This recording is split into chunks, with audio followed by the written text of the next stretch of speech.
selection and survival of the fittest can't produce increases in viable complexity. Depending on whose stats you use, there are currently about 9 million species on planet Earth. So, it looks like nature naturally selected 9 million species/winners. On the flip side, it would appear that survival of the fittest pared down the winners to about 9 million. These are the organisms that reproduce in larger numbers than the losers. Moving on.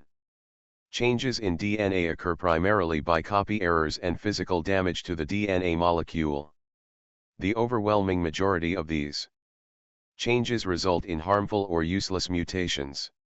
It is a one-step forward, million steps backward process that cannot generate useful improvements or increased useful complexity. The human body contains about 70,000 proteins. As near as anyone can tell, they all serve a useful purpose. 1.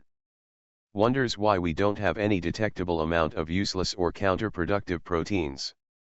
Did natural selection and survival of the fittest weed out every single organism leading up to humans that had one or two faulty genes that coded for useless proteins because the organism was 0.000028% less fit than us? This with a backdrop of 9 million winners. Where is the chance miscellaneous junk? Where are all the tens of thousands of proteins in the human body that do absolutely nothing?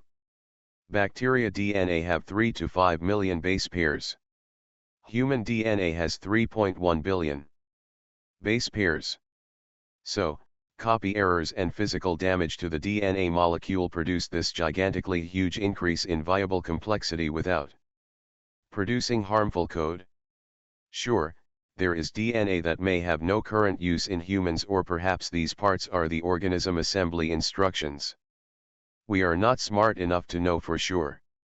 One thing that is for sure is that this code is not harmful. Thank you.